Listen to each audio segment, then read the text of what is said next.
नमस्कार, मी वैशाली स्वयंपाकघरमध्ये तुमचं पुन्हा एकदा खूप खूप खूप मनापासून स्वागत आहे। आज मी तुमच्याबरोबर सांडग्याची भाजी ही रेसिपी शेअर करणार आहे। हे आमचे घरचे सांडगे आहेत। हे आमच्या मम्मींनी दिलेले आहेत, घरून बनवून दिलेले आहेत। मम्मींनी म्हणजे आमच्या सासूबाईंनी। तर तुम्ही बघू शकता किती छानपैकी ते तोडलेले आहेत बारीक। असे सांडगे बारीक तोडले की पटकन ते छानपैकी शिजले जातात। चला तर मग बघूया कशी बनवायची ही चमचमीत सांडग्याची भाजी। तर इथे गॅस ऑन करून मी ते कढई ठेवलेली आहे।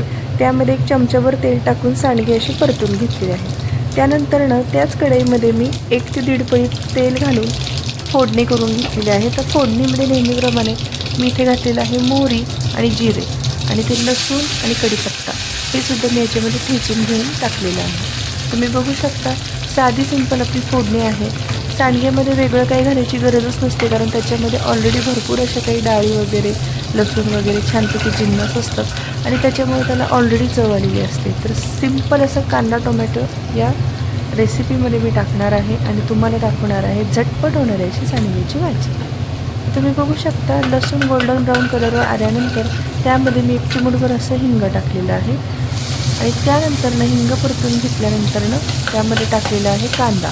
तर कांदा सुद्धा छान आपल्याला गोल्डन ब्राऊन कलरवर येऊपर्यंत परतून घ्यायचा आहे। कांदा परतून झाला, आता मी त्यामध्ये टोमॅटो ॲड केलेला आहे।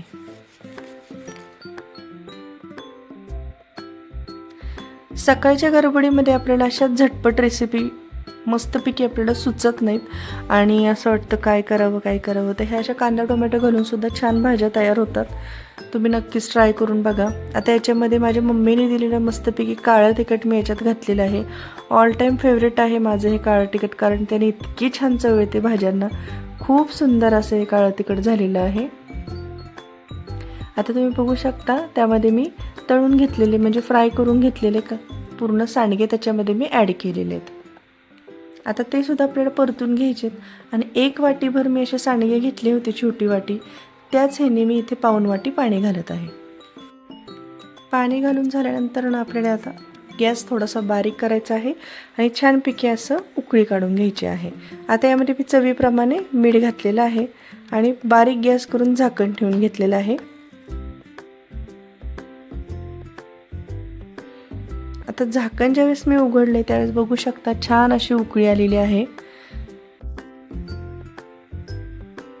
आता याच्यामध्ये आपल्याला शेंगदाण्याचा कूट घालायचा आहे। 2 चमचाभर असा मी शेंगदाण्याचा कूट इथं वापरलेला आहे।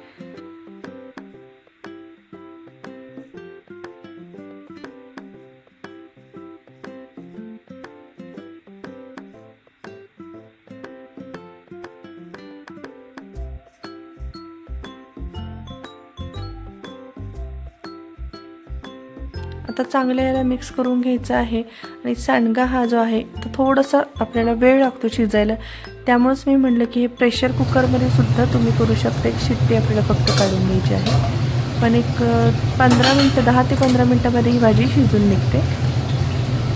आता झाकण खोलून बघितल्यानंतर तुम्हाला दाखवते, आपल्याला असं बोटावरती याला दाबून बघायचं की आपला सांडगा शिजला आहे का नाही।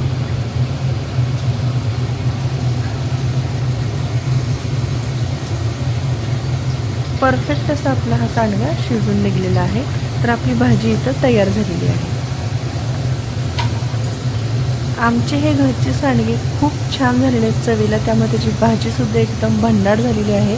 तर तुम्हाला सुद्धा ही रेसिपी कशी वाटली मला नक्की कमेंट करून सांगा आणि तुम्हीसुद्धा ही रेसिपी नक्की ट्राय करून बघा। चला तर मग भेटूया आपण अशाच नवीन रेसिपीमध्ये। थँक्यू।